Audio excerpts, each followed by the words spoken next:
voir est-ce une mythe ou une réalité?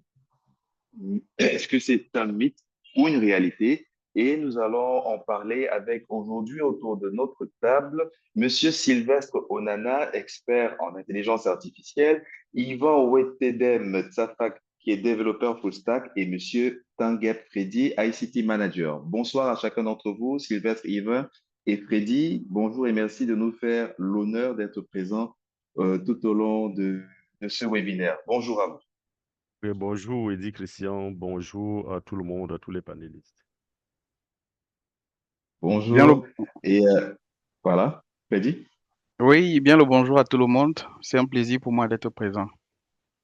Bonjour, Parfait. monsieur Edif. C'est un plaisir pour moi également Bonjour. d'être présent. Excellent. Tout le monde est bien là, tout le monde est bien présent. Nous avons accusé 10 minutes de retard de quelques petits soucis techniques, mais aussi, comme le Seigneur s'est fait ces choses, ça permettait aussi aux uns et aux autres de pouvoir nous retrouver assez rapidement. Merci à toutes les personnes qui nous ont rejoints pour écouter, pour participer, écouter et être édifiés lors de ce premier webinaire. Alors, il est question ici, très brièvement, pendant une heure d'horloge, de clarifier la connaissance que nous avons de l'intelligence artificielle, d'avoir des exemples concrets d'implémentation dans la vie de tous les jours et aussi de voir quels sont les risques de l'intelligence artificielle au niveau des étudiants et des travailleurs, parce que nous entendons parler de l'intelligence artificielle partout, ça fuse à tout, dans tous les sens, au boulot, à l'école, à la télé, dans les téléphones, dans les films, on en a partout, vraiment. Alors, l'idée, c'est de clarifier un peu tout ça, de synthétiser les choses et de se faire une idée un peu plus juste grâce à nos experts panélistes qui sont avec nous. Il est à noter, et c'est très important, de savoir que ce webinaire est proposé et organisé par la Student and Workers Association Cameroun, SWAC, représenté ici par Monsieur Gilles Yetendemo. Bonjour Gilles. Bonjour, Eddy, merci. Bonjour. Alors, merci à travers l'association, hein, de nous permettre d'être édifiés sur l'intelligence artificielle, qui est le premier thème de cette série de webinaires. Alors, est-ce que tu pourras nous présenter très rapidement et très succinctement qu'est-ce que le SWAC et qui es-tu? On t'écoute.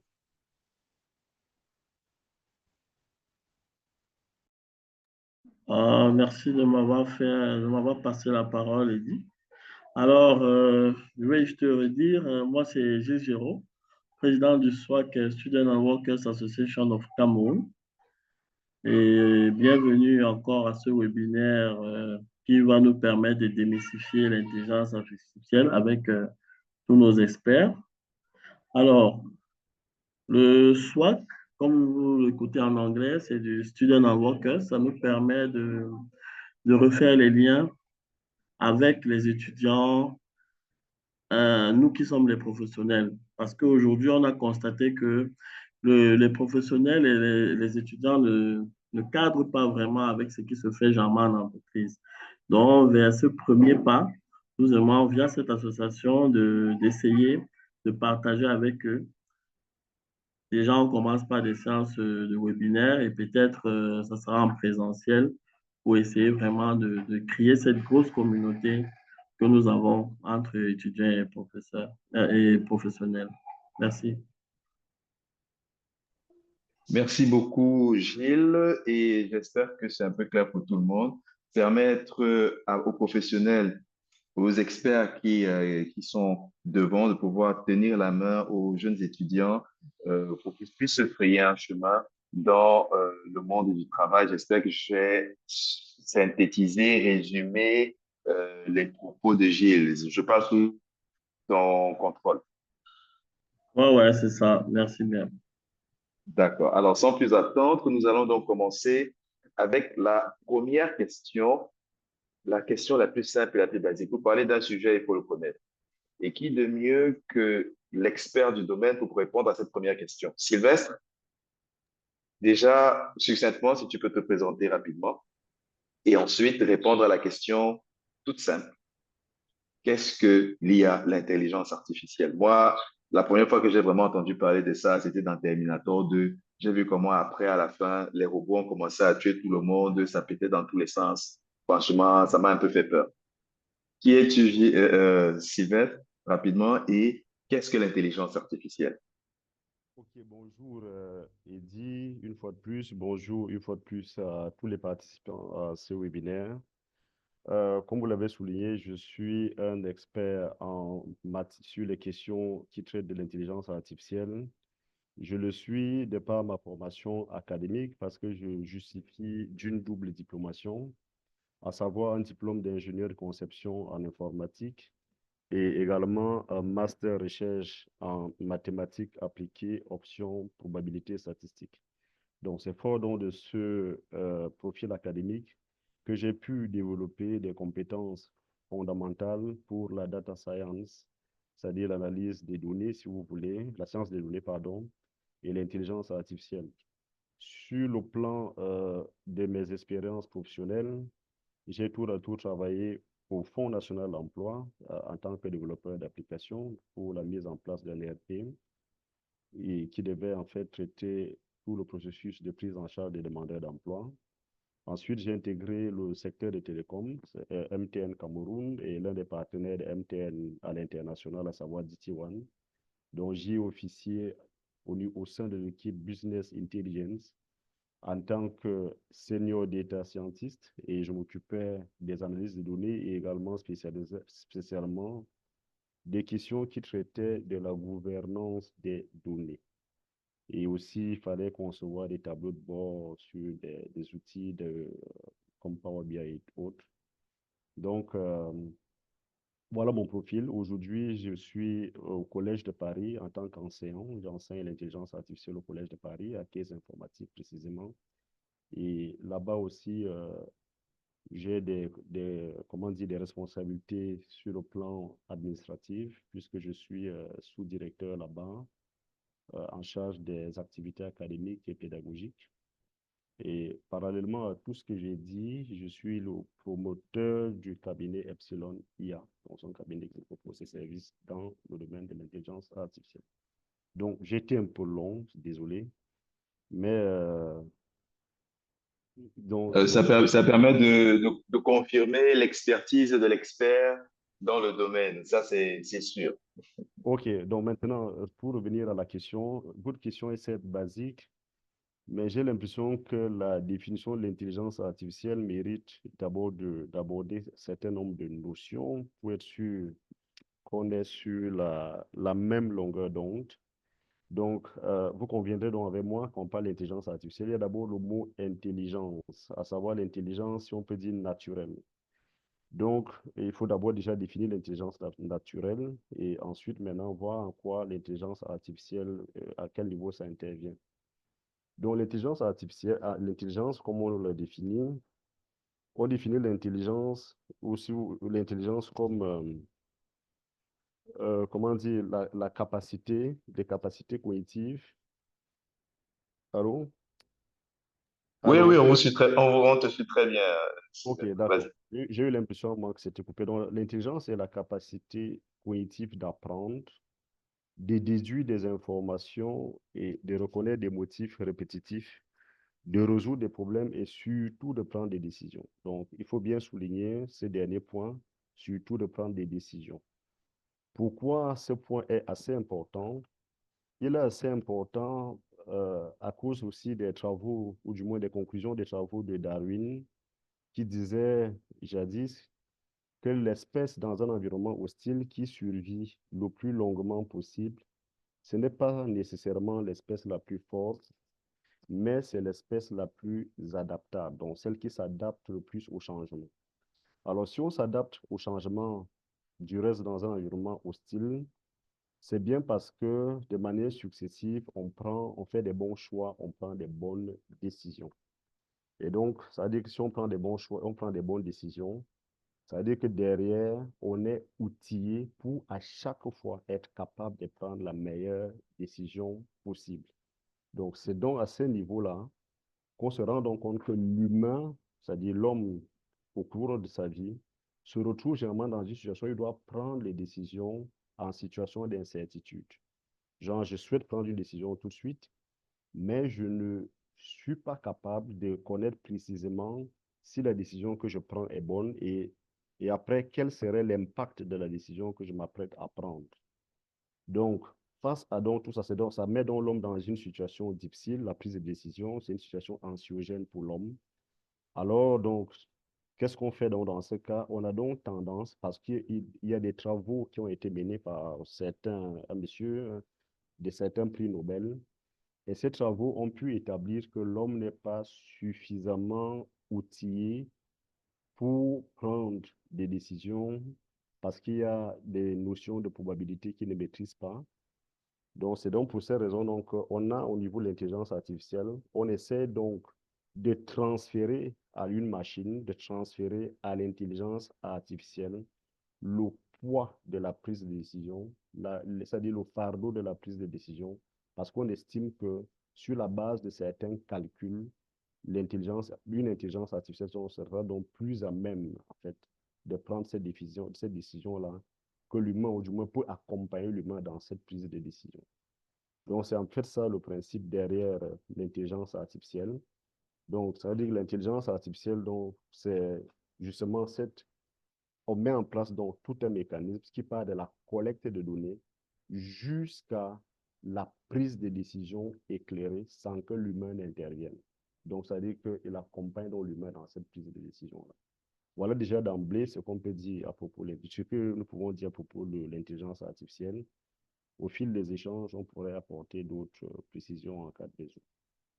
Alors, ça, la transition est toute trouvée pour ma prochaine question qui était en fait de savoir, de savoir comment est-ce que, ou bien quels sont les domaines d'application, les quelques domaines d'application concrets dans la vie de tous les jours pour justement l'assistance à la prise de décision. Parce que de ce que j'ai compris, l'intelligence artificielle est construite ou alors, oui, est construite de telle sorte qu'elle puisse nous aider dans la prise de décisions pertinentes et importantes, certainement le plus rapidement possible, dans le traitement et l'analyse de ces données qui sont collectées. Donc, je me tourne d'abord vers Yvan, qui aussi, avant de répondre, se présentera rapidement et qui, par la suite, répondra à la question dans son domaine d'activité, quelles sont les implémentations concrètes de l'intelligence artificielle? Yvan, on va tout. Ok, thank you, Mr. Eddy. Bon, pour ma part, je suis ingénieur logiciel. Je sors fraîchement d'obtenir une licence technologique à l'Institut universitaire de technologie UIT.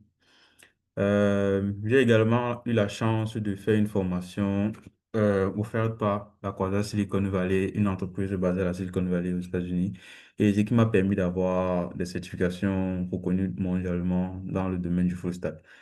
Et suite à cette formation, j'ai pu obtenir un poste chez NMD ou autrement dit Nano Satellite Mission Design, qui est la première entreprise qui fait privée qui fait dans le spatial au Cameroun.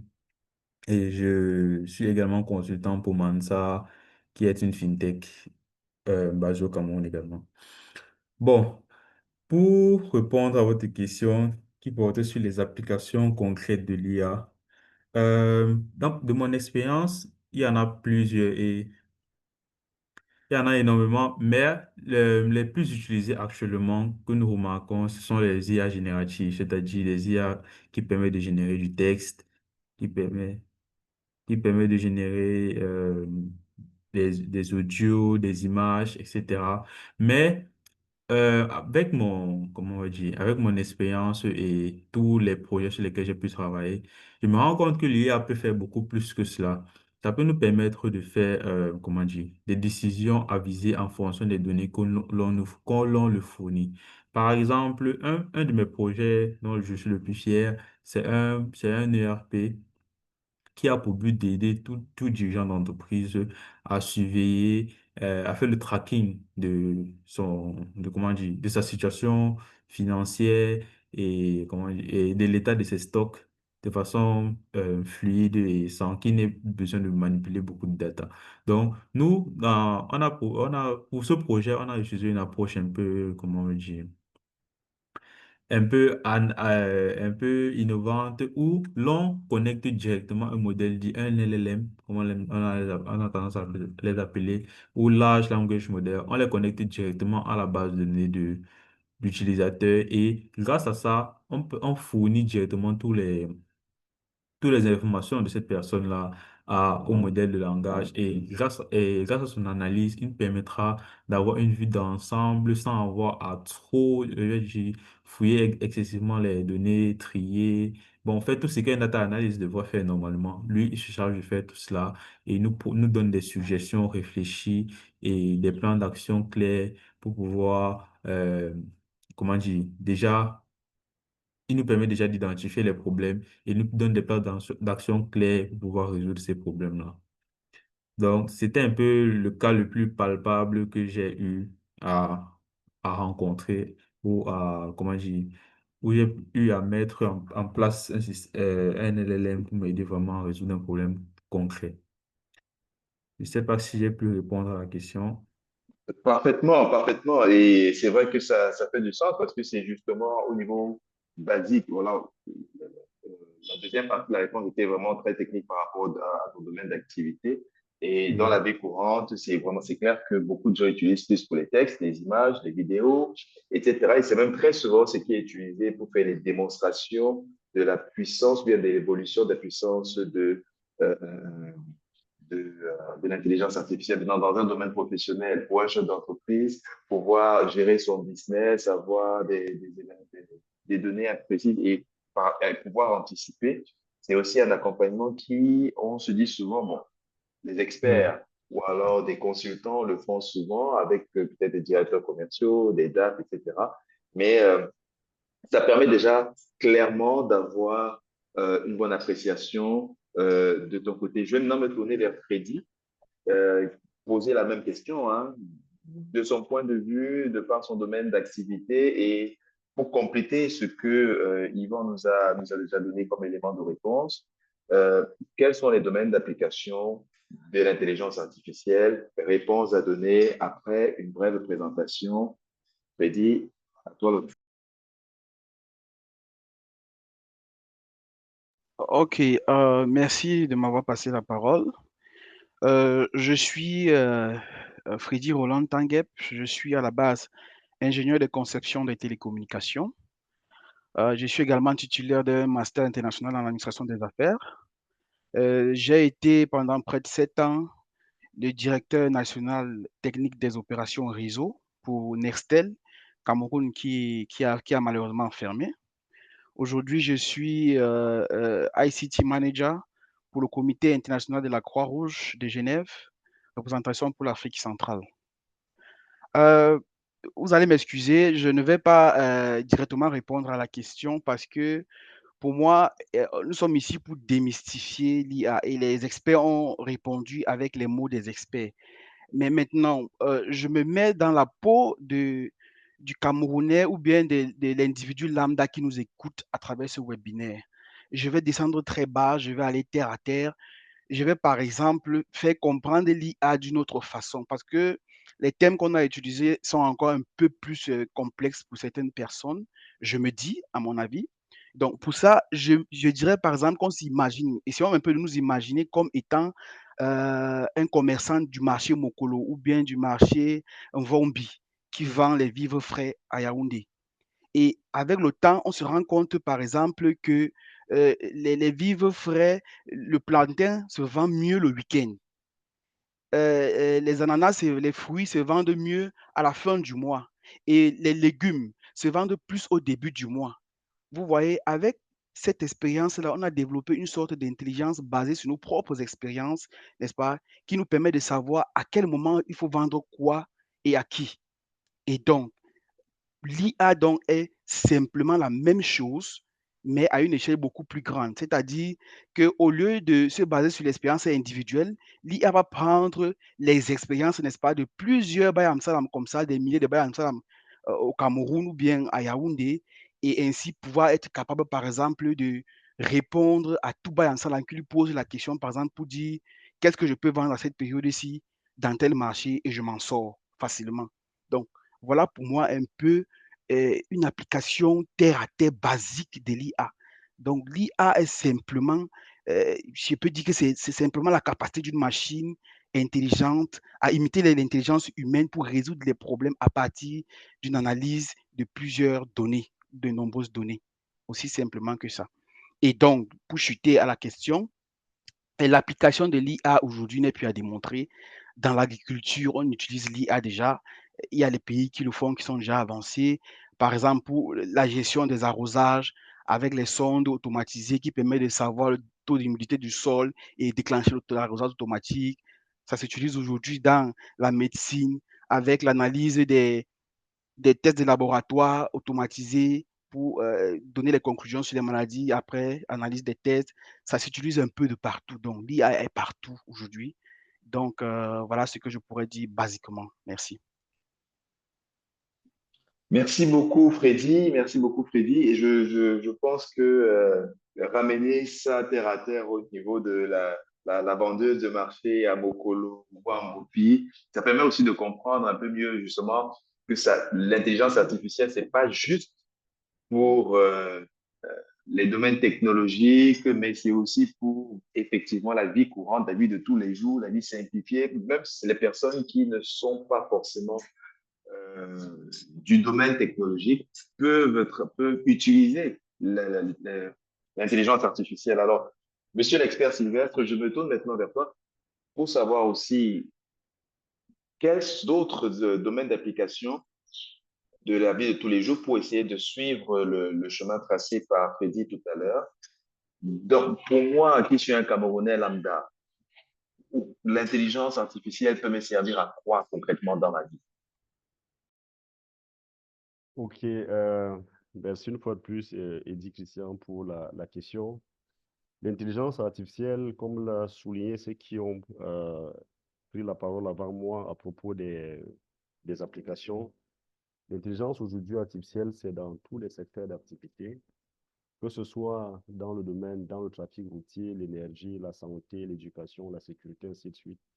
L'intelligence artificielle aide à tous ces niveaux. Donc, je voudrais prendre un exemple dans le secteur bancaire, par exemple, le secteur financier, si vous me le permettez.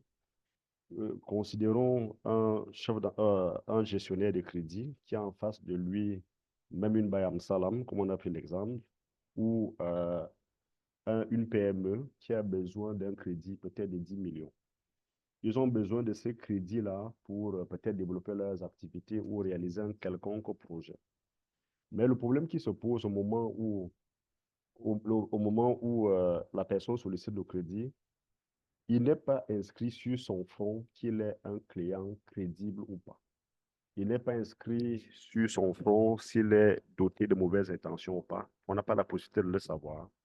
Donc, ça veut dire que quand au moment où on va prendre la décision de lui octroyer le crédit ou de ne pas lui octroyer le crédit, on sera face à une incertitude. L'incertitude étant ici sa capacité à pouvoir rembourser.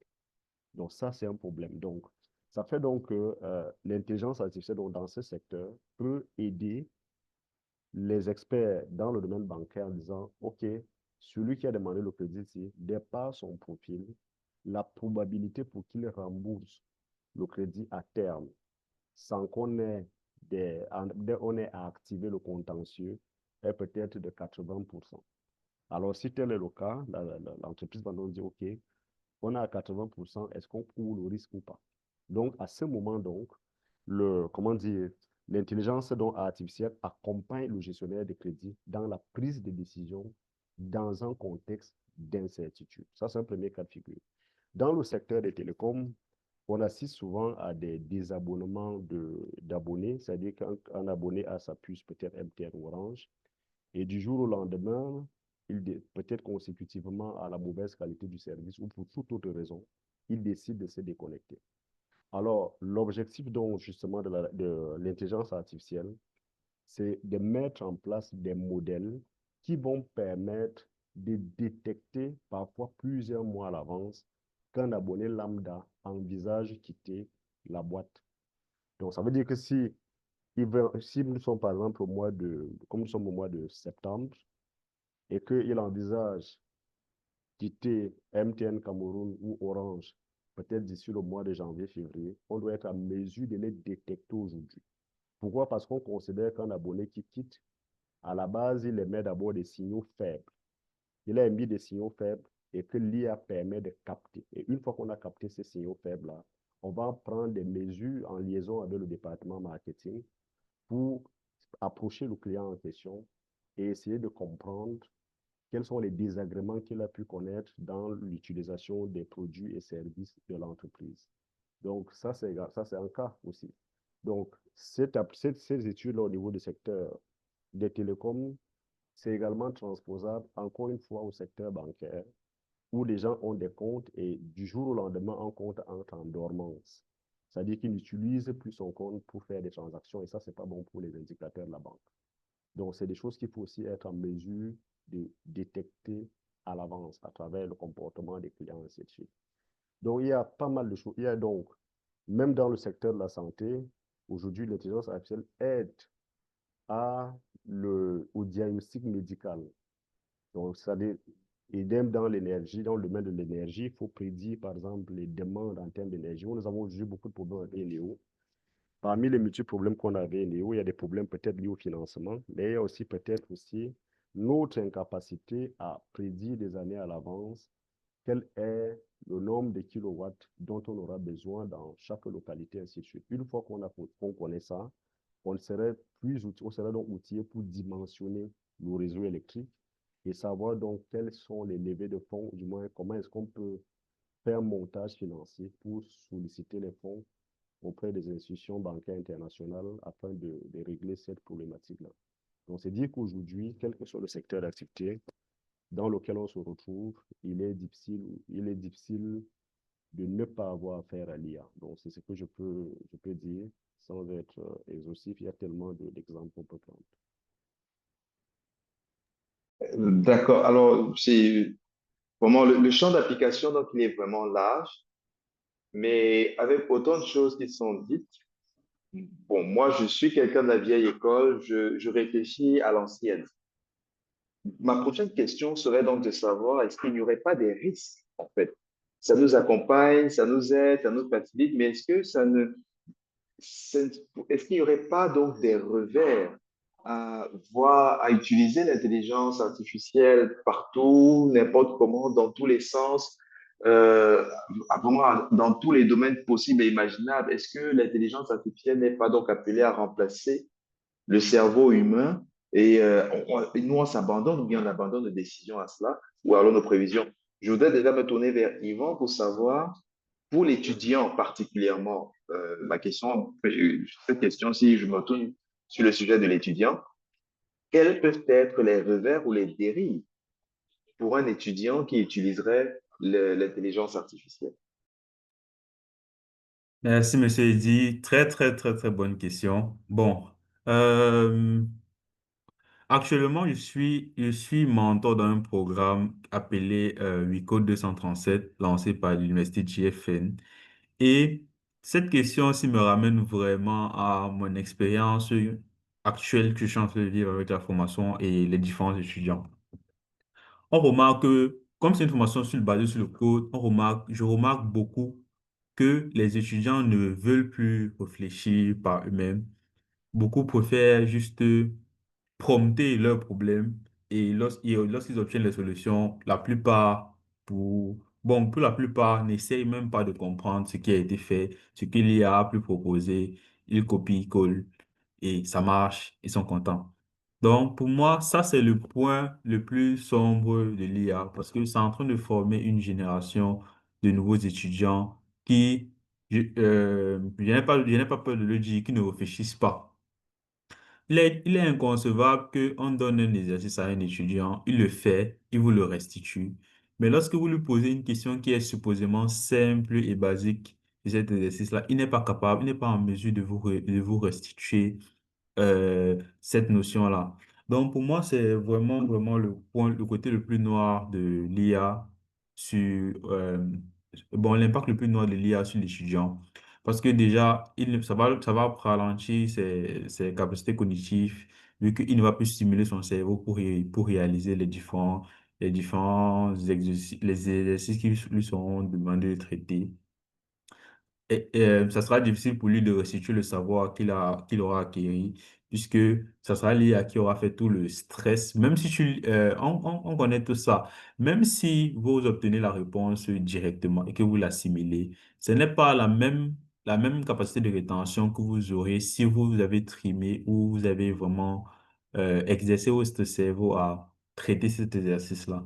Donc, pour moi, c'est vraiment le point le plus sombre. Le point le plus sombre, les étudiants ne veulent plus, comment dire, Faire l'effort, en fait. ouais, Donc, faire ils deviennent l'effort. partisans du moindre effort, Ex- pardon. Exactement. Donc, c'est un Alors, peu... merci beaucoup, Yvan, merci beaucoup. Je me tourne vers Freddy pour savoir, bon, certainement, il va valider ce qui vient d'être dit, mais est-ce qu'il y aurait d'autres aspects concernant les étudiants en ce qui concerne le revers de l'intelligence artificielle dans son utilisation? Oui, merci de me donner la parole une fois de plus. Ajouter à ce que Yvan vient de dire, je pourrais aussi citer le manque de fiabilité et le risque de fausses informations dans les recherches des étudiants. Imaginez-vous, vous savez que l'IA n'est pas infaillible, puisque l'IA se base sur un apprentissage continu.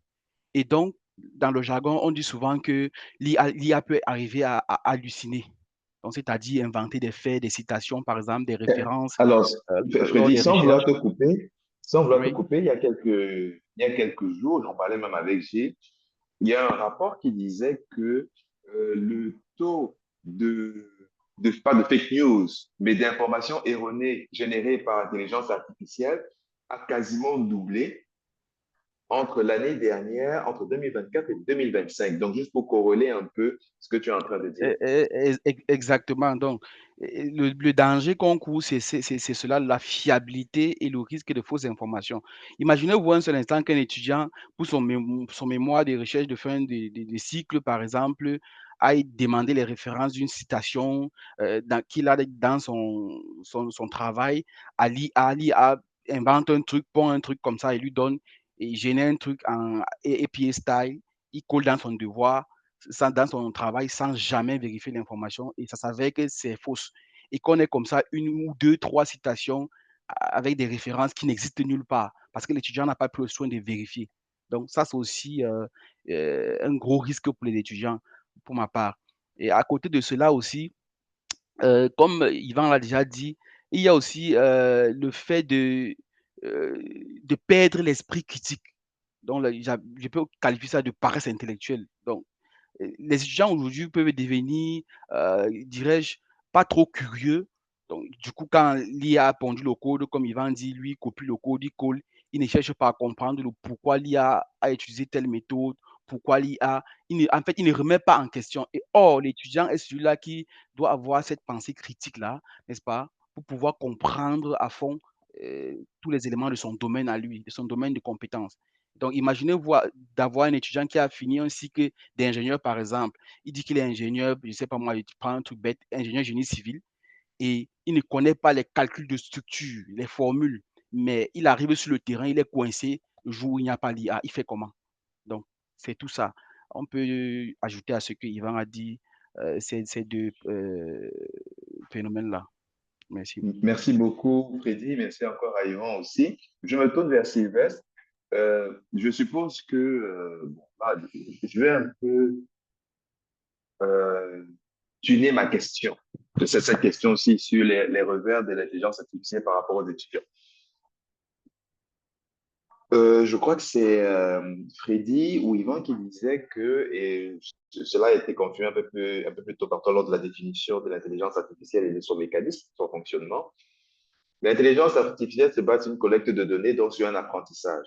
Est-ce que le fait de générer de fausses informations par cette intelligence artificielle peut même être provoqué par les personnes qui éduquent et qui donnent les informations à cette intelligence artificielle pour que, voilà, en ce qui concerne par exemple l'histoire, en parlant des cours d'histoire, on peut nous faire croire que, je dis n'importe quoi, c'est Napoléon qui a été empereur à l'époque des Grecs, etc., etc.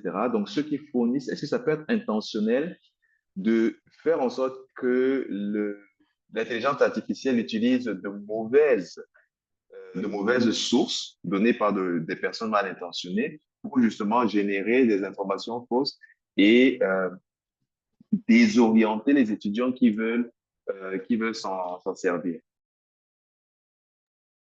Bon, pour ma part, je ne dirais pas, je ne pencherais pas sur cette hypothèse parce que, au vu de peut-être ma légère expérience avec l'IA, mais au vu de ce que je comprends des modèles, c'est plus nous qui les entraînons à nous fournir des réponses. Je n'ose pas croire qu'il y ait une immense entité qui est capable d'influencer sur les retours que l'IA donne. Parce que si vous prenez le cas d'un modèle vierge que vous voulez entraîner, vous avez pris le cas du domaine de la finance, où on entraîne un modèle à comprendre, à évaluer les risques liés à un profil en particulier. Je me dis que c'est l'utilisation récurrente faite de nos différents IA qui résulte à ce genre de réponse.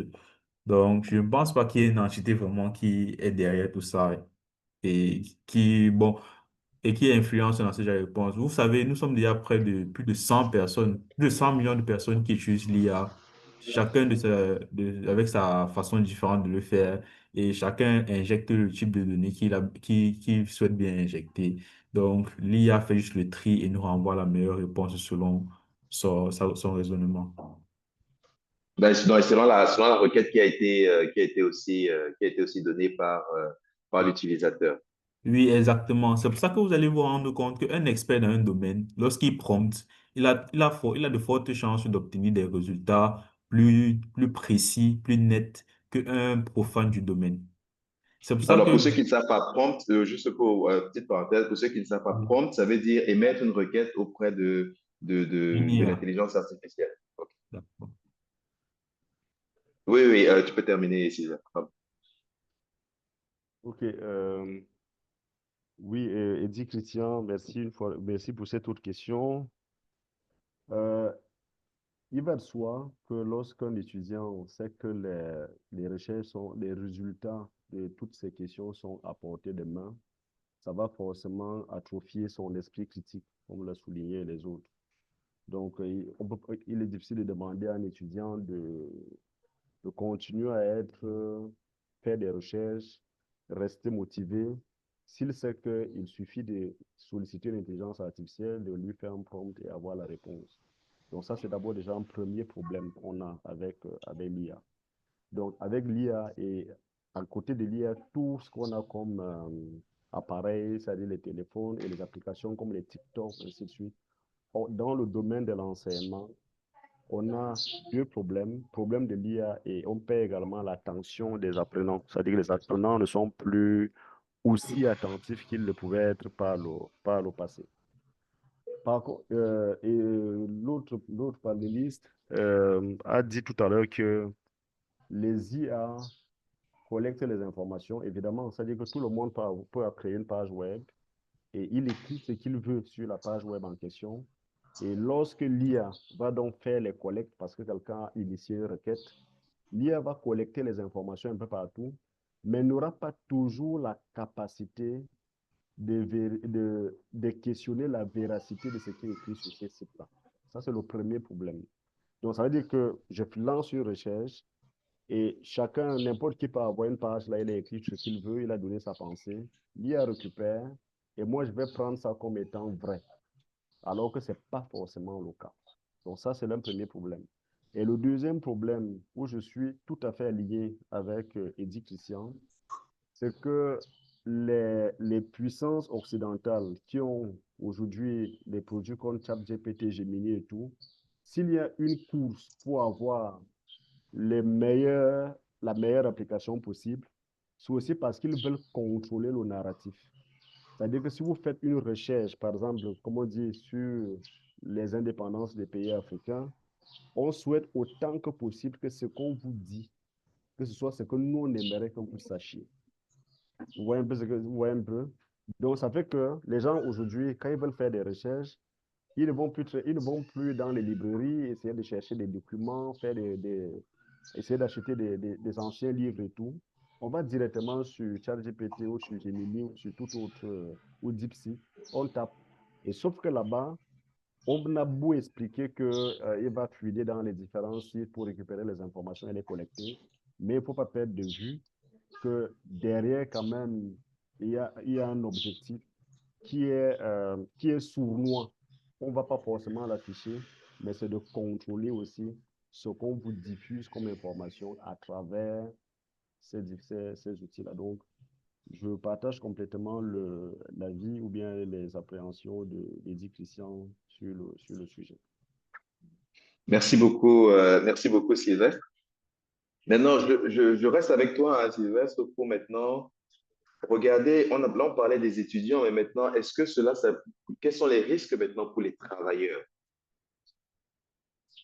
Le risque pour les travailleurs, Oui, effectivement, pour les travailleurs. OK, avec l'intelligence artificielle, on assiste à une véritable révolution. Elle est comparable à la révolution qu'il y avait eu à l'époque avec à la révolution industrielle, où des gens avaient perdu leurs emplois. Donc, aujourd'hui, les travailleurs sont un peu dans cette situation-là, où ils sont très nombreux à être inquiets pour leurs emplois. Donc, alors, qu'est-ce qui se passe chaque fois qu'il y a une révolution? Il se passe que parfois, les anciens, les anciens, les anciens rôles disparaissent au profit des nouveaux.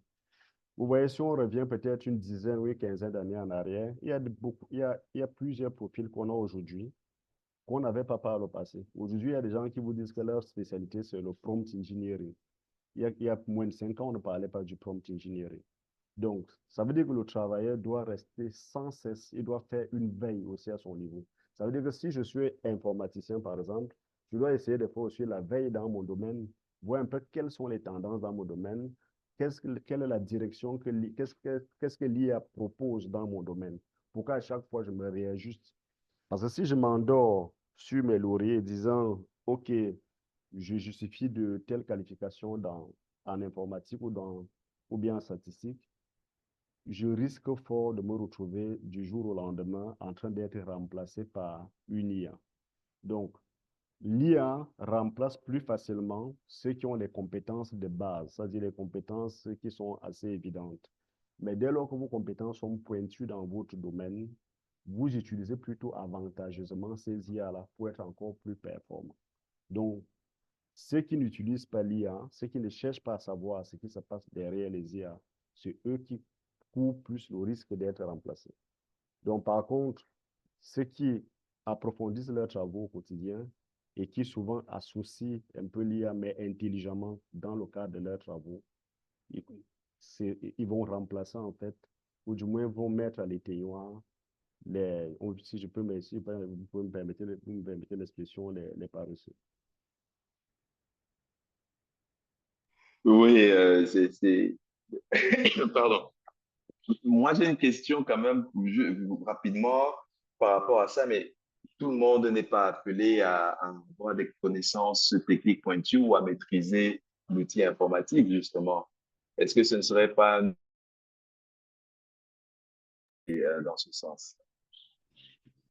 À un moment, je vous ai perdu un peu. Est-ce que vous pouvez Oui, oui, répéter? oui, je disais que tout le monde ne peut pas devenir euh, prompt engineer, par exemple, ou alors avoir des connaissances pointues dans le domaine dans le domaine technologique. Tout le monde n'a pas forcément accès.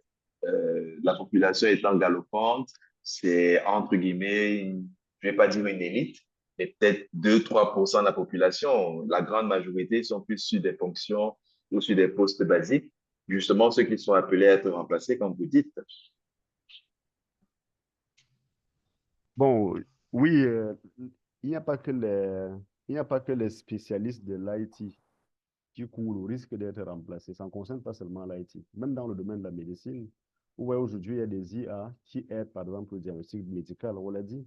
C'est-à-dire que parfois, maintenant, je peux ressentir peut-être, je peux me rendre compte que ma température monte, j'ai présente tel symptôme, et je peux aussi avoir une IA qui me dit, bon, si vous avez présenté ces symptômes-là, vous avez vraisemblablement peut-être un paludisme ou alors peut-être la grippe. Et je me rends rapidement à une pharmacie et j'achète les produits dont j'ai besoin. Or, là, à ce moment, ça veut dire que la petite infirmière du quartier, comme vous l'avez dit, elle, par contre, elle court le risque vraiment de ne plus avoir autant de clients que par le passé. Donc, c'est vrai qu'il faut que les gens s'ajustent avec les IA, mais maintenant, la réalité aussi, c'est que il y a il y a les pertes d'emplois qui planent. Le spectre de la perte d'emploi plane au-dessus de tout le monde. Vous voyez un peu, c'est-à-dire qu'il y a des nouveaux métiers qui arrivent, mais est-ce que les nouveaux métiers qui se créent, est-ce que c'est en termes d'effectifs, est-ce qu'on a besoin d'autant de nouveaux métiers que les anciens métiers qui disparaissent? Là, je ne suis pas très sûr. Donc, certains travailleurs, du moins les travailleurs, ont toutes les raisons d'être inquiets.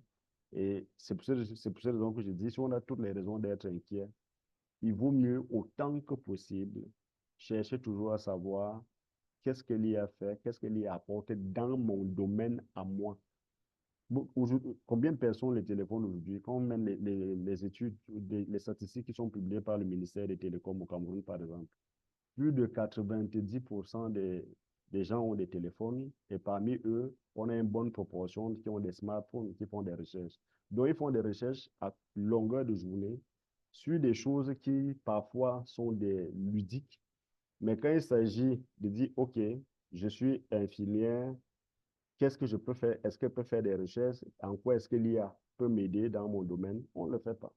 Et si vous ne le faites pas, c'est personne ne viendra aider un pareil profil. Donc, c'est aussi ça c'est ça le risque aussi. Donc, Effectivement, ça va. Donc, sans vouloir couper, mais là, ce que tu avais dit, c'est d'aller dans le sens de joindre l'utile à l'agréable. Le téléphone smartphone est un outil, pas juste de divertissement, mais aussi d'apprentissage par rapport à par rapport à notre domaine professionnel. Et il sera de bon ton de pouvoir l'utiliser aussi à bon escient dans nos temps morts, si on peut dire ainsi. oui, il dit Christian, c'est-à-dire que si aujourd'hui on demande aux entreprises de faire la veille technologique, vous savez que dans les entreprises, que vous soyez dans le secteur des télécoms, dans le secteur de la grande distribution et tout, il faut toujours faire la veille technologique pour savoir quelles sont les évolutions technologiques dans votre domaine. Si vous êtes l'un des pionniers à adopter une évolution technologique, ça peut être pour vous un avantage concurrentiel et booster incidemment votre chiffre d'affaires.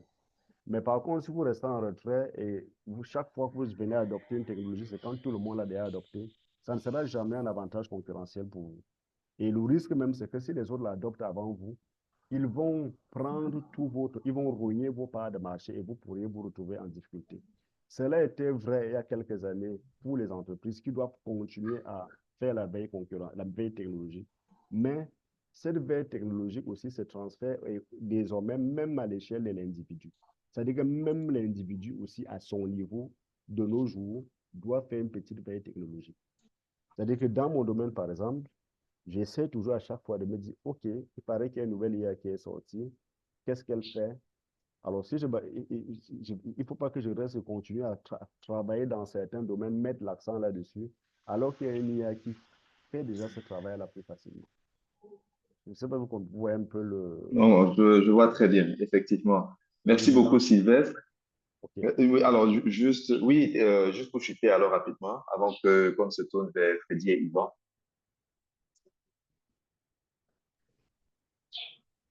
Allô? Oui, Eddie, j'écoute. Oui, je disais, juste pour que tu chutes donc rapidement avant qu'on se tourne vers Freddy et Yvan pour répondre à la question aussi. Juste pour marteler que la veille technologique concerne tout le monde, aussi bien les institutions que les particuliers désormais. Parfait. Excellent. Donc, pour tout le monde, nous devons être curieux de savoir ce qui se passe autour de nous et pardon, de se former, de se forger aussi quelque chose de constructif et d'éducatif. Personnellement, déjà, ne pas attendre que tout vienne forcément de l'extérieur. Je me tourne donc maintenant vers Freddy. Freddy, quel serait l'impact négatif ou bien le revers pour un travailleur concernant l'intelligence artificielle selon toi? Oui, l'impact pour moi, c'est à trois niveaux. Le premier niveau, c'est d'abord la peur de la suppression de l'emploi, tel que venait de l'expliquer M. Ngwa. En effet, c'est s'adapter ou mourir. C'est comme ça que le monde fonctionne, que ce soit technologique ou pas technologique. C'est celui qui s'adapte qui est suivi. Je prends un simple cas, par exemple. Il y a de cela 10 ans ou 20 ans plus tard, pour couvrir un événement en temps réel, il fallait se déplacer avec un hélicoptère, il fallait prendre un caméraman qui est perché sur l'hélicoptère, avec les coûts que ça va avec. Aujourd'hui, pour le faire le même travail, on prend un simple drone, quelqu'un s'assoit quelque part, il manipule le drone, il prend les images en haute définition que le drone traite même encore bien que si c'était le caméraman qui filmait lui-même en personne. Donc, le caméraman d'aujourd'hui doit s'adapter à filmer avec les drones. Sinon, il perd son métier. Là, c'est clair. Et c'est pareil dans tous les autres domaines de la vie, comme le secteur bancaire, les secrétaires comptables, etc., etc. Donc, le premier facteur, c'est la peur de la suppression de l'emploi. L'autre facteur aussi que moi je vois, c'est l'intensification du travail et le stress. Imaginez-vous un seul instant, vous arrivez au bureau, votre chef vous donne un rapport à rédiger. Vous faites, disons, une journée, vous ne finissez pas. Le lendemain, quand il arrive, il dit, où est mon rapport? Quand vous répondez, il dit, mais attends, l'IA me fait ça en 5 minutes. Toi, tu as fait 2 jours dessus. Oubliant que, certes, l'IA va le faire, mais est-ce que l'IA va le faire et corriger en même temps, vérifier la véracité de l'information, par exemple, et bien structurer comme si c'était l'homme qui a d'abord fait et utilisé juste l'IA comme un outil. Ça, c'est la question qu'il faut se poser. Et c'est ça le problème de l'IA aussi. Ça va ajouter le stress dans le monde du travail. L'autre point aussi, c'est la perte de l'autonomie des employés. Donc, l'IA va venir faire que les employés ne soient plus tellement autonomes, qu'ils ont toujours tendance à se rapprocher de l'IA. Même les petites tâches qu'on pouvait faire facilement, on va toujours penser à l'IA avant de se rappeler que ce n'est pas forcément tout que l'IA doit faire et que l'IA peut faire bien. Donc, il y a un besoin, que ce soit pour les organisations, comme l'a dit M. Ngwa, de s'adapter ou de mourir. Et il y a aussi un besoin, ce besoin aussi est personnel et individuel. Donc, si dans votre domaine, vous dormez et pendant ce temps, les choses se développent, vous serez à la traîne, forcément, vous allez perdre votre emploi. Et si votre emploi n'est plus nécessiteux pour le moment, alors sachez que vous devez migrer. Donc, les emplois aujourd'hui évoluent. Donc, aujourd'hui, on va par exemple vous dire qu'on veut un codeur, un programmeur. Demain, ça ne sera plus codeur, programmeur. Ça sera peut-être un prompt, machin, quelque chose, engineering, comme on a dit tout à l'heure. Et ça évolue. Mais c'est le même boulot qui a évolué au fil du temps. Donc, je pense pour ma part qu'il est impératif que, qu'importe le domaine où on est, qu'on évolue avec les technologies. Sinon, on meurt. Merci. Merci beaucoup, Freddy. Yvan, tu as la même question? D'accord.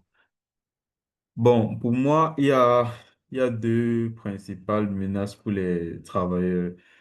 La première, c'est la résistance au changement. Parce que en entreprise, je me rends compte que beaucoup de personnes sont, comment dire, sont un peu résistants, on va dire ça comme ça, à l'utilisation de l'IA. Ils se disent que, ils ne veulent pas utiliser ça. Et le fait de ne pas utiliser l'IA leur donne forcément plus de valeur ou plus de crédit à leur travail. Alors que si comment dire,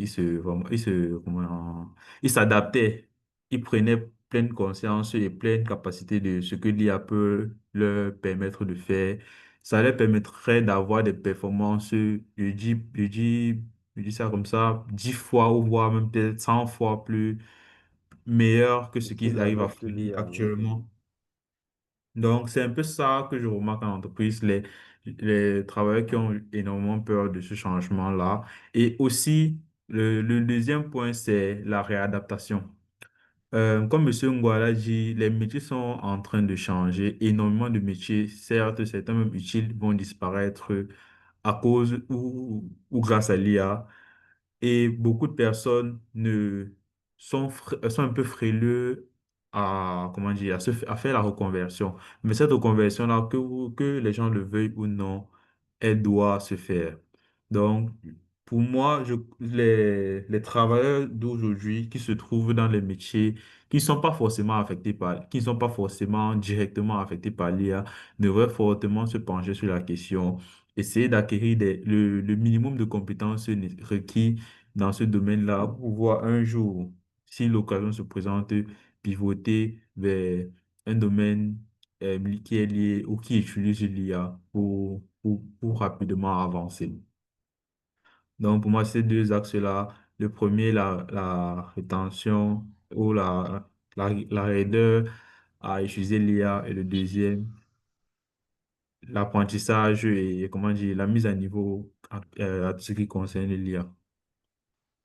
Merci beaucoup, Yvan. On n'est pas très, en fait, sur l'ensemble, on n'est pas si différent que ça de, de- des revers qui pourraient toucher les études, touchent les étudiants, bien qu'ils pourraient toucher les étudiants, sauf qu'il y a quelques aspects en plus, la réticence, pardon, la réticence à l'IA qui a été ajoutée, par exemple, qui fait en sorte que, euh, bon, l'application de l'intelligence artificielle, les points de vue ou bien les observations sont quand même différents.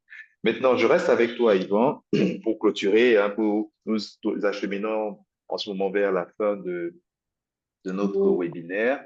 Alors, j'ai une dernière question pour un dernier tour de table.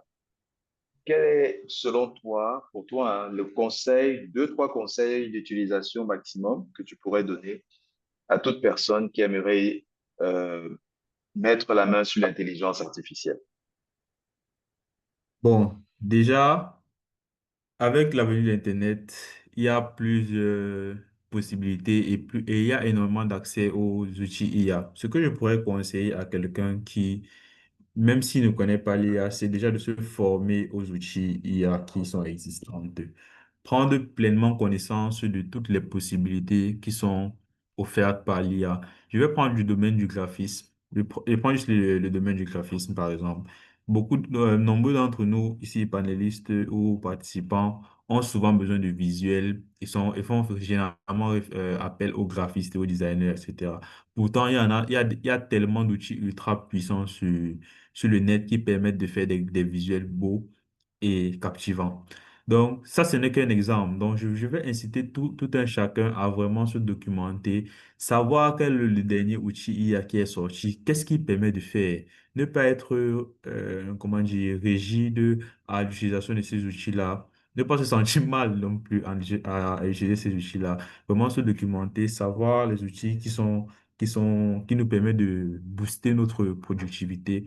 Parce que je peux vous l'assurer aujourd'hui, l'utilisation d'un ensemble d'IA peut vous permettre d'avoir une entreprise, d'avoir une solo entreprise à l'aide aujourd'hui. Je ne vous parle pas par, comment dire, pas plus euphémisme, mais j'ai des connaissances qui le font pleinement et se font tellement d'argent tout seul, juste en combinant deux, trois outils IA par-ci, par-là, et ils font le travail de façon impeccable.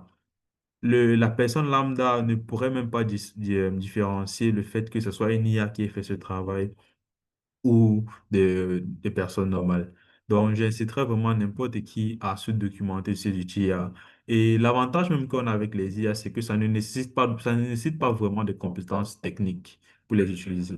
Il faudrait juste être informé et savoir comment les utiliser à bon escient. Comme on a dit, nous sommes à l'aide de l'information, nous sommes à l'aide de la data. L'information, c'est l'or d'aujourd'hui. Donc, informons-nous. D'accord. Merci beaucoup pour le conseil. Je crois que ça, c'est plus ça va plus dans le sens de la prévention, la prévention, de la sensibilisation que de l'utilisation en elle-même de l'intelligence artificielle. Merci beaucoup, Yvan. Freddy, ton conseil sur l'utilisation de l'intelligence artificielle pour toute personne qui aimerait, étudiant ou travailleur? Oui, pour moi, qu'on soit étudiant ou travailleur, on doit se poser les bonnes questions. Pourquoi est-ce qu'on est étudiant? On est étudiant pour acquérir un savoir-faire, pour acquérir des connaissances qu'on pourra mettre en pratique dans le futur. À quoi servirait de transférer toutes ces connaissances qu'on veut apprendre là plutôt à l'outil IA? Donc, il faut utiliser l'IA, certes, mais de façon consciencieuse et de façon efficace pour l'étudiant. Et donc, utiliser l'IA comme un outil, mais pas comme le remplaçant de l'étudiant. C'est pareil aussi pour les travailleurs. Utiliser l'IA de façon intelligente pour s'aider dans sa tâche, dans son travail, mais pas faire que l'IA te remplace complètement. Sinon, toi-même, tu meurs. Donc, je terminerai en disant que il faut s'adapter aux nouveaux outils, il faut s'adapter aux nouveaux emplois qui se créent grâce aux outils technologiques. Sinon, on meurt. Ça, c'est la conclusion que je pourrais donner. Merci. Aïe, aïe. Conclusion un peu fataliste. Ça me fait penser à, comme je parlais de Terminator 2 en début de webinaire, ben, ça va dans ce sens-là. Sylvestre, je pense que toi, un expert IA, tu peux quand même me rassurer que Skynet ne va pas venir me zigouiller. Qu'est-ce que tu me conseillerais de faire, ou alors au Camerounais lambda, en ce qui concerne l'intelligence artificielle, pour ne pas se retrouver en train de mourir, comme disait Freddy là, parce que franchement, il me fait peur. Bon, ok, si Freddy le dit, c'est peut-être parce que certains ont vraiment perdu leurs emplois et dans notre contexte, si vous perdez votre emploi, la mort n'est pas très loin quand même. Donc, je comprends un peu ces propos, même si ça a l'air dur, mais c'est c'est assez proche de la réalité quand même. Ok, pour ma part, c'est pour résumer un peu ce que j'ai dit précédemment et même ce que les autres pénalistes ont évoqué. C'est-à-dire que prenons l'IA comme un outil, comme quelque chose, comme une boîte à outils. Vous voyez le mécanicien, il a sa boîte à outils, il a une clé 14, il a une clé 12, d'autres différentes clés. Je ne connais pas forcément le nom, mais je voulais voir souvent avec une trousse, un ensemble de clés. Donc, prenons l'IA comme ces ensembles de clés-là. Et maintenant, quand le mécanicien travaille avec cet ensemble de clés, c'est lui qui garde quand même l'esprit critique. Il doit à chaque fois se dire, OK, je veux résoudre tel problème sur le véhicule de mon client, alors je peux me servir de la clé 14. Alors maintenant, cette fois-ci, je vais me servir d'une pince, ainsi de suite. Donc, s'il y a pour nous aider à résumer des textes, pour certains, générer certaines images et tout, prenons toujours le recul, mais plaçons-nous au-dessus. Gardons l'esprit critique et pour un texte qu'il aura généré pour nous, soyons en mesure de reformuler ce texte-là en nos propres termes. Donc, il ne faut pas quand même qu'on accepte que l'IA vienne atrophier l'esprit critique de l'humain. Ça, c'est la première des choses. La deuxième aussi, c'est que comme l'IA aussi, quand il nous produit, qui nous génère un texte, on est dans le cas des IA génératives, quand il nous génère un texte, par exemple, dans le sens de l'esprit critique, soyons toujours prompt à croiser en fait avec d'autres sources, de faire d'autres recherches complémentaires pour voir si c'est les réponses qu'il nous a produites sont cohérentes. Donc, c'est en fait ça l'idée. Donc, on ne peut pas seulement se dire, OK, j'ai une IA là, dès que j'ai un problème, je sous-traite entièrement mon problème à l'IA et je reste tranquille. Non. L'IA, c'est vraiment un outil, ou si vous voulez, un ensemble d'outils. Et maintenant, nous, on est au-dessus, plaçons-nous au-dessus. L'IA a beau générer des textes intéressants, nous aider même parfois à créer des logos pour ceux qui ont des petites entreprises, ainsi de suite. Il y a pas mal de choses que l'IA a fait. Mais ne nous disons pas que parce que l'IA le fait, l'IA est plus intelligent que nous. Non. Refusons ça, plaçons-nous toujours au-dessus et il faut avoir un peu ce recul-là. Donc, voilà en définitive ce que je peux dire à propos des IA génératives. Merci beaucoup Sylvestre, merci beaucoup à Freddy et à Yvan.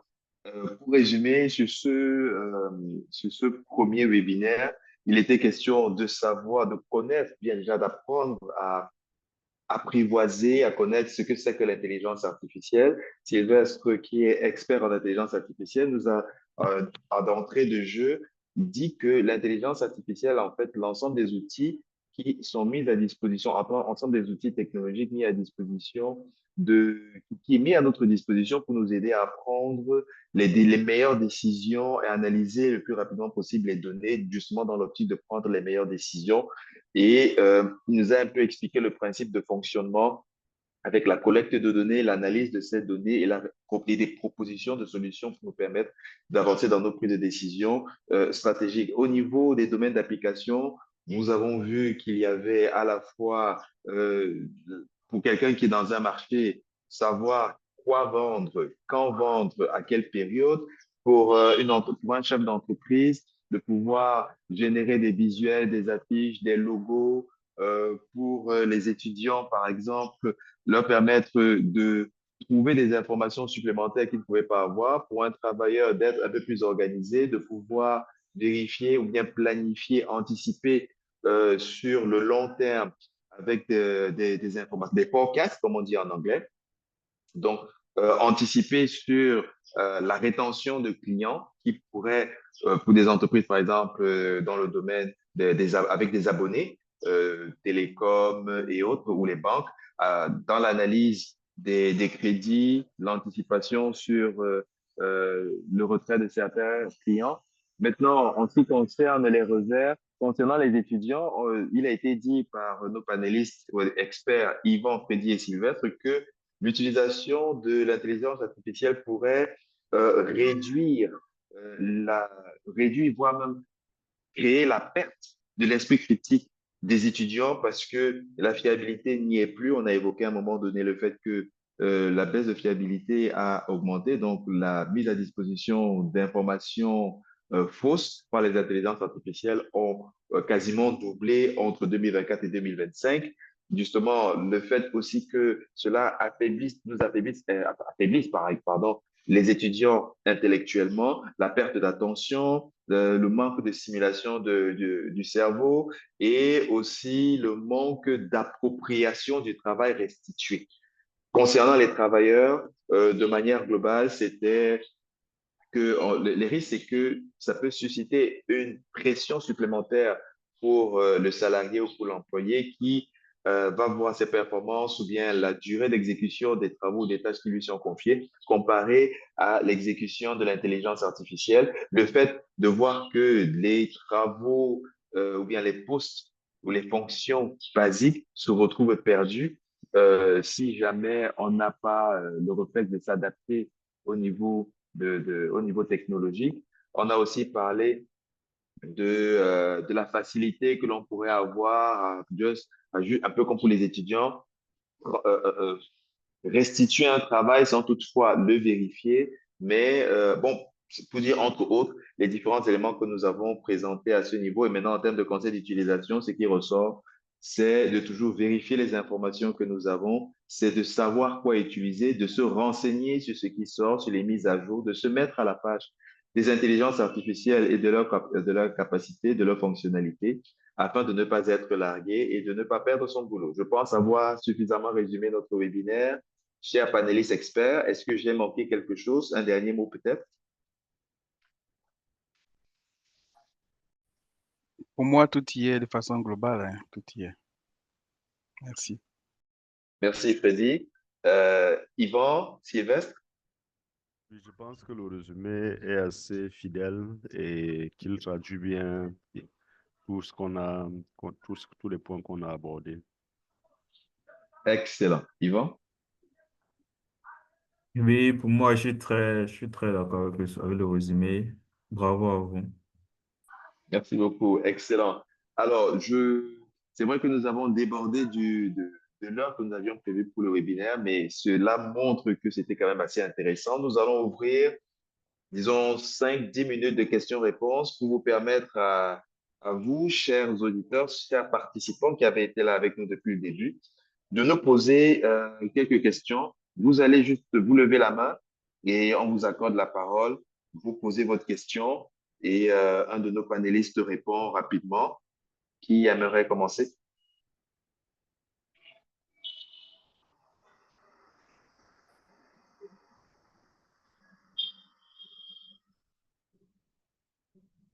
Alors, Steve, Marie, Lorraine, Roland, Jacques, Arnaud, Arlette, Alice, personne, pas de questions. Alors, nous, on dit souvent, s'il n'y a pas de questions, soit tout le monde a tout compris. J'avais une question. Je cherchais justement Ah, à lever la main depuis, mais bon. Voilà. d'accord. Bonjour, Ok. Roland. Question, on Bonjour écoute. à vous. Merci déjà pour ce webinaire et merci pour la présentation des différents intervenants. Je suis Cassie Roland, sociologue de formation. J'avais deux questions, mais principalement ma première question, ça rejoint un aspect qui a été abordé lors de la session, la sécurité et la confidentialité des données, notamment sur l'utilisation de l'IA par les travailleurs. Il arrive souvent que chaque entreprise a des secrets professionnels forcément. Et c'est ce qui fait la démarcation de cette différence, surtout par exemple pour les entreprises à volet économique ou autre, où il y a la concurrence. Alors qu'aujourd'hui, avec les LMM, il y a sûrement des prompts qui peuvent permettre de récupérer les données de ces entreprises-là, si par exemple elles ont été utilisées peut-être pour produire des rapports ou produire quelque chose. Comment donc garantir la sécurité ou soit la confidentialité des données d'une entreprise en utilisant l'IA dans le travail? Ça, c'est ma première question. Et la deuxième question, ça concerne notamment l'utilisation des données pour la bonne décision ou soit pour faire une très bonne décision. Et alors que dans notre contexte même africain et surtout par exemple au Cameroun, le cas par exemple de Bayam Salam, il y a très peu d'institutions qui sont spécialisées dans la production de données, encore moins dans la production de données fiables qu'on va utiliser pour entraîner les modèles IA. Donc, comment est-ce qu'on peut très bien décider en l'absence de données dans nos contextes? Merci. Monsieur l'expert Sylvestre, je pense que cette question t'est totalement dévouée. Ok, merci pour la question. C'est Roland. Alors, la première des choses, c'est que lorsqu'on utilise les prompts, il faut éviter de poser des questions avec des références particulières sur l'entreprise. C'est-à-dire que si vous appartenez à un groupe comme Orange, par exemple, et que vous êtes en train de travailler sur un produit X, évidemment que avant que le produit ne soit mis sur le marché, on n'a pas du tout intérêt à ce que le client soit à ce que le concurrent ou les principaux concurrents soient au courant. Donc, on déconseille souvent aux employés d'utiliser donc justement les ChatGPT et autres dans le cadre de leurs travaux. Ça, c'est la première des choses. La deuxième, c'est que dans l'utilisation aussi de, de ces outils-là, l'en- euh, MTN ou autres, ils ont la possibilité de demander à ChatGPT de leur déployer une solution pour eux. C'est-à-dire que quand ils font leur prompt, ça ne sort pas, ça reste dans le système d'information en fait de l'entreprise. Là, c'est évite que qu'on fasse des recherches et que maintenant quelqu'un d'autre puisse avoir les résultats ou bien de vos recherches ou bien soit au courant des informations que vous avez pu mettre à la disposition de ChatGPT ou de DeepSeek. Donc, les grandes entreprises, celles qui ont les moyens, ont donc justement cette possibilité-là d'avoir en interne, d'avoir donc leur version à eux. C'est-à-dire que c'est un peu comme s'ils avaient un chat GPT mais miniaturisé qui ne sort pas en fait et ils font donc leurs travaux là-dessus. Donc voilà ce que je peux déjà dire à propos de la première question de Roland. Mais maintenant, concernant la deuxième question, il est difficile, en absence d'informations, de produire de produire en fait de dire quelque chose de fiable. D'accord? C'est-à-dire que si, pour le cas de Bayam Salam, dont vous avez pris l'exemple, si on n'a pas suffisamment d'informations, l'IA va halluciner, comme l'a souligné l'un des panélistes tout à l'heure. Et dès lors que l'IA hallucine, vous êtes d'accord que à ce moment, on n'est plus très sûr des réponses que l'IA va donner. C'est-à-dire, il va dire tout et n'importe quoi et ça ne va pas forcément cadrer avec la réalité. Donc, il y aura forcément un biais. Donc, les Occidentaux, ce qu'ils font, c'est que dans tous les secteurs d'activité, dans tous les domaines, ils essayent de collecter les données. Une fois que les données sont collectées, les spécialistes du domaine de la data peuvent avantageusement donc exploiter ces données-là pour que les décideurs aient les éléments pour orienter les politiques et les stratégies.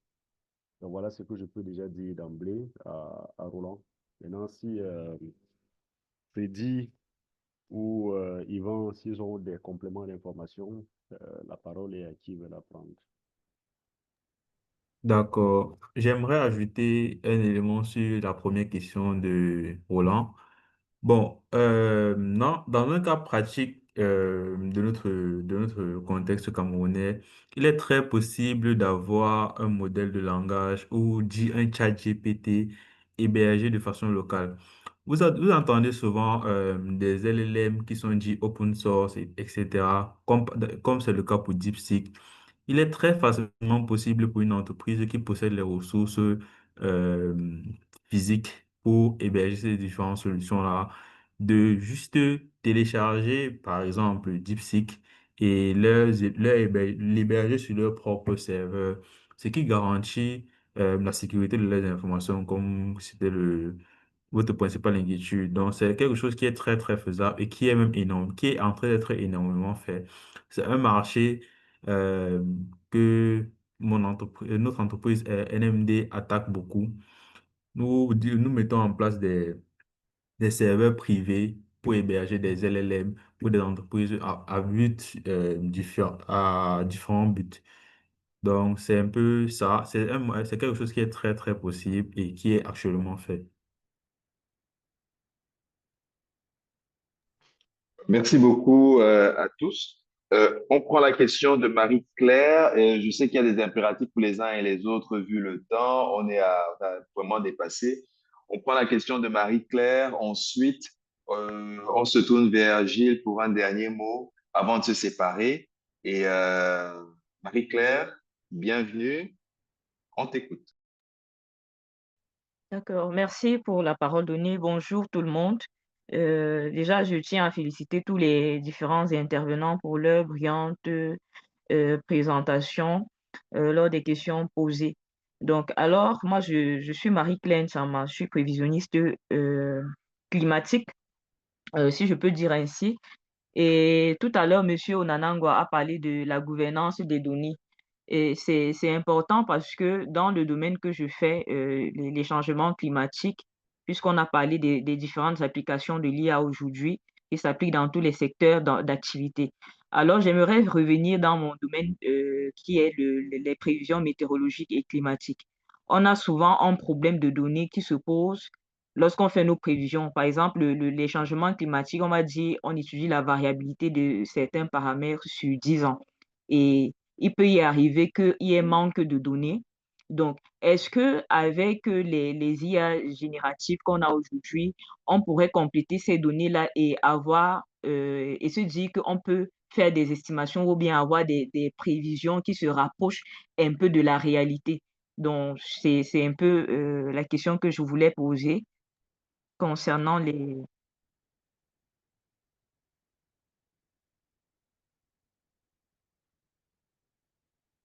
Ok. Allô? Oui, oui, Marie-Claire, on a été coupé à un moment donné. Est-ce que tu peux répondre à la fin de ton intervention, la fin de ta question?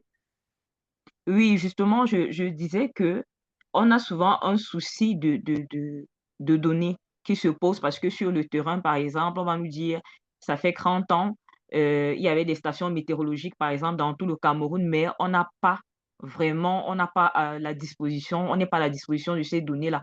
Donc, est-ce que avec l'IA, par exemple, aujourd'hui, certes, nous, on n'utilise pas encore vraiment des modèles basés sur l'IA, dans le cadre de nos prévisions météorologiques et climatiques, est-ce qu'avec l'IA, on pourrait générer ou bien compléter ces données manquantes là et se dire que bon, ça se rapproche quand même de la réalité, de ce que l'on a l'habitude de faire. Certes, j'ai l'impression qu'il a eu à répondre à une partie de la question posée par Monsieur Cassi Roland tout à l'heure. Donc, j'aimerais qu'il essaie un peu de compléter, puisqu'il a parlé de gouvernance de données en amont lors de sa présentation sur qu'est-ce que l'IA.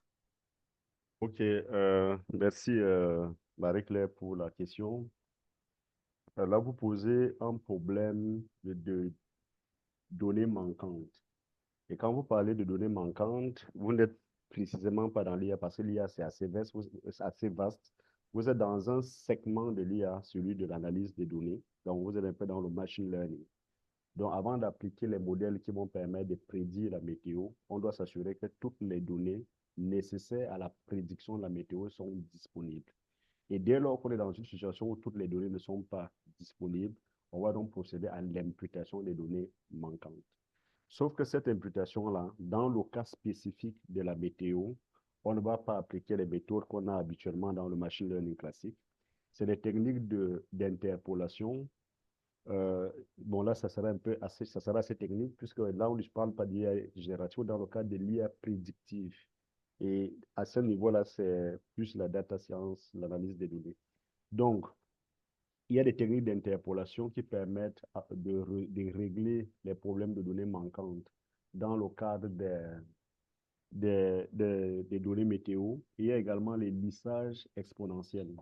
C'est-à-dire qu'il y a les techniques de lissage, il y a même des techniques de crigeage qui permettent aussi de régler le problème des données manquantes. Donc, ça veut dire quoi? Ça, quand on parle de lissage exponentiel, ça veut dire que on a observé les données peut-être de janvier jusqu'à juin. Et il se trouve que les données des mois de juillet, août et septembre ne sont pas disponibles. Et après, on a à nouveau les données à partir d'octobre. Donc, ça veut dire que partant donc de janvier jusqu'à juin, et pour relier ça avec octobre, il y a plusieurs, c'est-à-dire qu'il y a plusieurs, comment on peut dire, il y a plusieurs valeurs possibles qu'on aurait pu attribuer aux observations des mois de juillet, d'août et de septembre. Maintenant, on va essayer justement avec des techniques de lissage qui vont permettre de minimiser, on parle souvent de minimiser l'énergie de flexion. C'est-à-dire que c'est un peu comme si on avait, c'est comme si on avait une tôle avec des ondulations. Et on dit maintenant que si ces ondulations-là doivent passer par tel mois et tel mois pour lesquels on n'a pas des observations, comment est-ce qu'on minimise l'énergie de flexion? Donc, c'est des calculs qui se passent, mais ça se passe en arrière-plan. C'est implémenté dans les langages comme les Python, les R et tout. Vous n'avez pas forcément, si vous n'êtes pas du domaine, vous n'avez pas forcément besoin de maîtriser ces aspects qui sont quand même assez techniques. Mais néanmoins, si vous avez des soucis là-dessus, c'est des choses sur lesquelles on peut vous aider. Donc, ça se fait au moyen des interpolations ou des lissages exponentiels, ou même aussi parfois du pitchage. Alors, avant de continuer, il y a aussi, j'ai vu une main qui était levée tout à l'heure, bon, elle a disparu. Euh, je voulais préciser pour tous, vous tous qui êtes là, si vous pouvez mentionner dans la partie du texte votre nom complet, votre contact WhatsApp et votre adresse électronique. Ce serait parfait pour vous faire la synthèse et le compte rendu de ce webinaire. Merci. Over to you.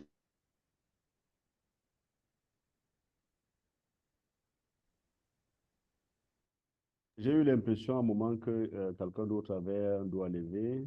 À la suite, après Marie-Claire. Et Sono, oui, c'était Steve. Steve et Sono. Effectivement, Steve, on t'écoute. Ok, bonjour à tous. Je ne sais pas si vous me suivez. Loud and clear, on suit très bien. Merci. Ok, bon, je m'excuse parce que j'étais en retard. J'ai fait une mauvaise conversion de l'heure. Donc, la question que je vais poser, c'est pas si elle a déjà été traitée lors de l'exposé. En fait, je voulais savoir si un pays a un intérêt particulier à développer sa propre IA. On le voit aujourd'hui, par exemple, avec les États-Unis qui financent de nombreuses intelligences artificielles. Dans ChatGPT, il y a l'Europe qui travaille sur Mistral et la Chine également qui est venue avec son DeepSeek. Mais est-ce qu'il y a un intérêt particulier pour chaque État à développer une IA, vu que la plupart des intelligences artificielles s'appuient sur ce qu'on a sur Internet? Donc, c'est un peu ça ma question. Je crois que Sylvestre avait répondu à ça lorsque je étais sur la question des dérives concernant, je crois, les étudiants. Euh, si je me rappelle bien, je crois que c'était alors Freddy qui avait dit qui avait mentionné les informations qui peuvent ne pas être totalement vraies. Et moi, je posais la question justement de savoir le fait de ne pas avoir des informations pas tout à fait vraies, est-ce que cela ne pourrait pas aussi être intentionnel puisque l'intelligence artificielle est en apprentissage et est en apprentissage sur la base de données qui sont fournies par des êtres humains. Est-ce que intentionnellement, quelqu'un ne pourrait pas fournir de mauvaises informations pour justement embrouiller, désorienter ou désaxer justement l'intelligence artificielle dans la transmission des informations aux utilisateurs? Et je crois que la réponse de Sylvestre était par l'affirmative pour le contrôle de la narration. C'est bien ça, n'est-ce pas, Sylvestre? Oui, effectivement, si les grandes puissances, il y a une course, en fait, comme à l'époque de la Seconde Guerre mondiale, on parlait de course aux armements. Dans l'ère de la révolution numérique, c'est également une autre course qui est, qu'on peut observer, semblable à cette course aux armements. Les États-Unis, les pays de l'Europe centrale, notamment la France et la Chine, tous essayent de mettre en place ces outils. La première des choses, c'est parce que quand nous utilisons ces outils, qu'on le veuille ou pas, on laisse une empreinte. Ça veut dire qu'on laisse une trace de ce que nous faisons. Et donc, si les Américains décident de ne pas travailler dessus et qu'on s'appuie par exemple sur Mistral, qui est par exemple français, alors qu'est-ce qui va donc se passer? Toutes leurs recherches, d'une façon ou d'une autre, les Français seront au courant et ça ne les arrange pas forcément. Donc ça, c'est le premier point. Donc, se prémunir d'avoir à aller faire majoritairement des recherches sur les outils d'un autre pays qui est concurrent, d'un autre pays concurrent, c'est pas intéressant pour eux. Ça, c'est la première des choses. Et la deuxième, comme on a souligné aussi, ça leur permet de contrôler le narratif sur certaines questions sensibles. On a pris l'exemple, par exemple, si vous faites des recherches sur la colonisation des pays africains, si vous faites des recherches sur la traite négrière, si vous faites des recherches également sur l'Holocauste et tout, alors à travers leurs outils, puis c'est là-dessus que les gens aujourd'hui apparaissent, font exclusivement leurs recherches, ils vont contrôler ce qui est dit. Et ça, quelque part, ça les arrange. Donc, c'est pas pour rien qu'une fois que DeepSeek est sorti, les Américains ont riposté en augmentant le budget qui était dédié à ChatGPT pour qu'il monte d'un cran pour essayer de supplanter ou davantage l'outil et le DeepSeek des Chinois. Donc voilà un peu ce que je peux dire à propos de ces LLM-là. Si je peux me Excellent. permettre, Oui, si oui, je oui, peux me oui, vas-y, permettre, vas-y. je vais toucher un mot. C'est ce qu'on appelle aujourd'hui l'IA souveraine. Ça veut dire que chaque puissance, chaque grande puissance cherche à construire une souveraineté. C'est sur le plan stratégique, c'est sur le plan culturel, sur le plan économique, sur le plan sécuritaire et même sur le plan de l'armement.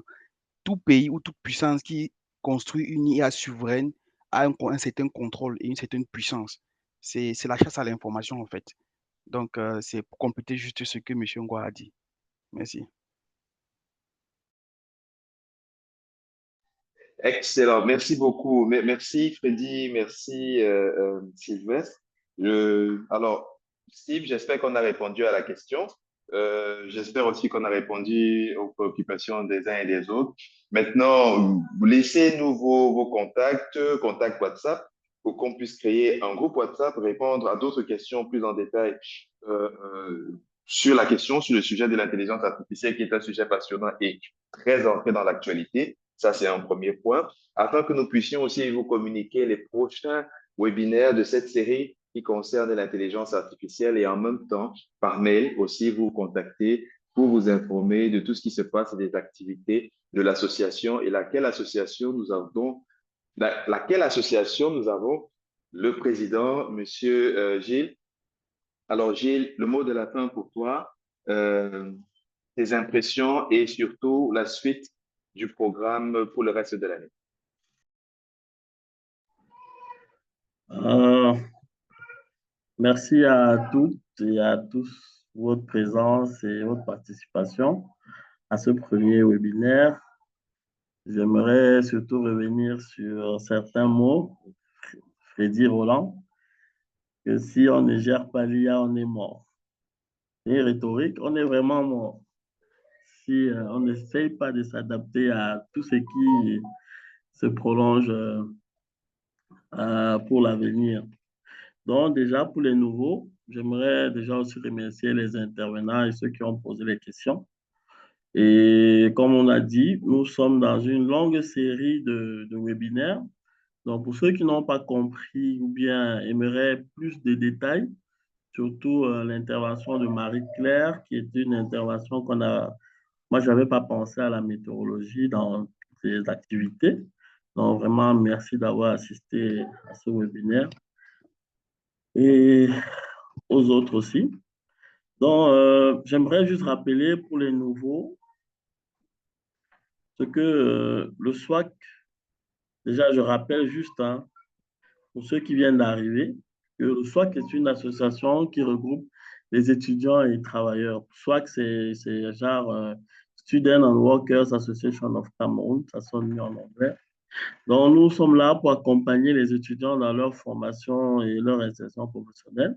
Ce groupe a été créé depuis 2015. Nous sommes juste dans une période de relance parce qu'on avait un peu laissé les activités tourner et puis nos propres activités personnelles, on essayait de s'intégrer.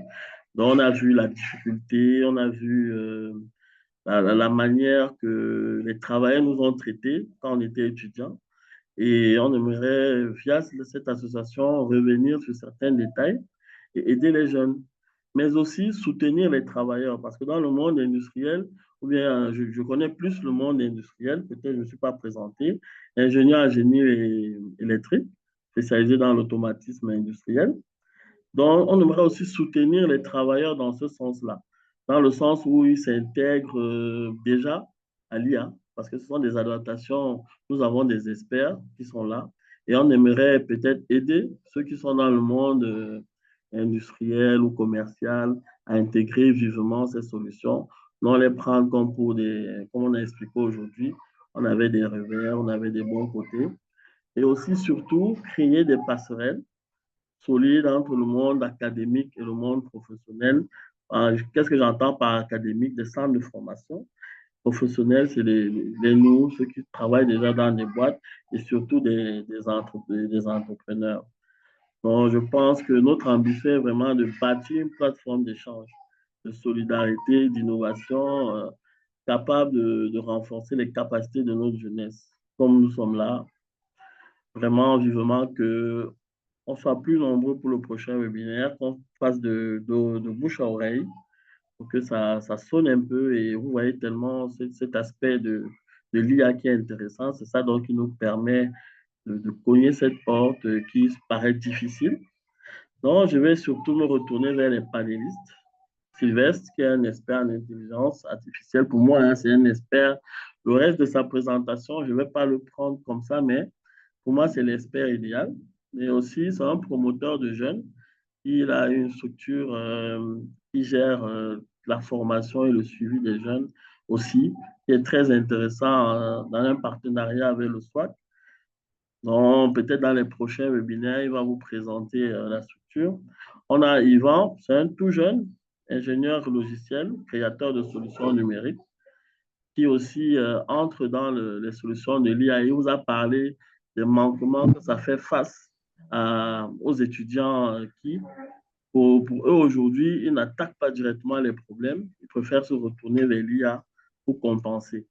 Et on a Freddy, ingénieur télécom de base, mais qui a parcouru beaucoup de par son expérience. Il a dû intégrer plusieurs systèmes, par contre, avec l'IA aussi. Et je tenais aussi à remercier, parce que c'est aussi un membre actif de l'association SWAT, et je remercie pour sa disponibilité aujourd'hui. Et notre grand modérateur, je ne suis pas sûr qui s'est présenté, je ne sais pas si je l'appeler mérite, c'est un grand commercial, marketiste de la communication. Il sait bien jouer avec les mots comme vous l'avez vu aujourd'hui. Et vraiment, je tiens à le féliciter pour ce qui a été fait. Alors, je voulais aussi remercier chacun d'entre vous. Sûrement, je vois deux ou trois étudiants et forcément des professionnels. Vous avez pris de votre temps pour participer à nos échanges. Votre présence et vos retours montrent que le sujet est vraiment essentiel.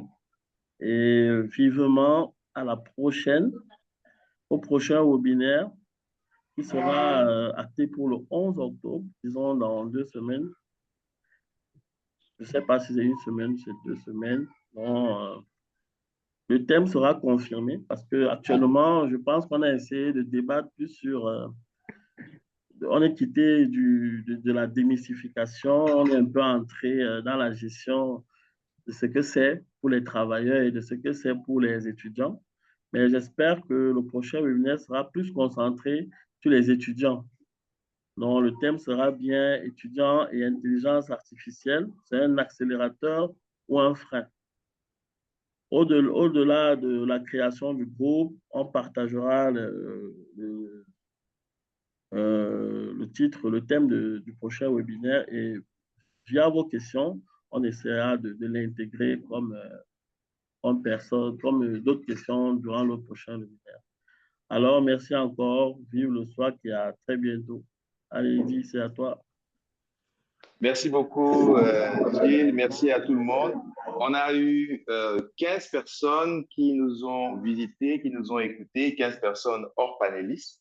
Merci à vous tous d'avoir pris du temps en ce samedi pour nous écouter, pour échanger. Encore une fois, je vous prie de mentionner votre nom, votre numéro WhatsApp et votre adresse électronique pour que nous puissions vous restituer la synthèse de ce webinaire. Il était enregistré, donc le podcast aussi qui sera disponible très bientôt et aussi vous prévenir des prochains webinaires que nous allons avoir et ainsi garder le lien. Si vous avez d'autres questions concernant l'intelligence artificielle, on se fera le plaisir d'y répondre, de vous accompagner et de vous soutenir là-dessus. J'ai vraiment, la Talaco ne paye pas. Merci beaucoup. Je te vois après. Merci à tous. Excellent après-midi à tous et à chacun. Excellent week-end. Et à très bientôt sur le réseau du SWAC et à la prochaine. Merci. OK, merci à tous. Au revoir. Ciao, ciao. Bon Prochainement, il faut dire aux gens qu'on parle aussi en anglais. Hein. Ils sont bilingues, donc ceux qui parlent anglais doivent vous parler anglais. No issue. Don't worry. Next time I will switch between French and English. Yeah, that's it. You guys are going to be ready. Yes, okay. I just want to precise that. Okay, see you Excellent. guys. Yeah. See you. Have a nice weekend. Okay. Bye.